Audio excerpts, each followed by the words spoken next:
കൃഷ്ണ ഗുരുവായൂർ ഉണ്ണിക്കണ്ണന്റെ അനുഗ്രഹം ലഭിക്കാൻ നിത്യവും വിളക്ക് കത്തിച്ചു പ്രാർത്ഥിക്കുമ്പോൾ ഈ മന്ത്രം ജപിക്കുക. ഈ മന്ത്രം ജപിക്കുന്ന വീട്ടിൽ ഭഗവാൻ ഗുരുവായൂരപ്പന്റെ സാന്നിധ്യം എപ്പോഴും.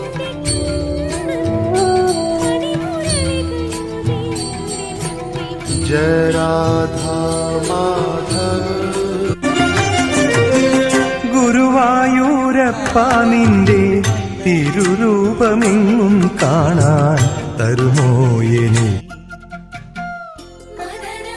നിന്നെ കളിയാക്കുന്നവരോടും തളർത്തുന്നവരോടും എന്നെപ്പോലെ നീ ഒരു പുഞ്ചിരി കൊണ്ട് മറുപടി നൽകുക. പിന്നീട് നിന്റെ വിജയത്തിലൂടെയും അതായിരിക്കണം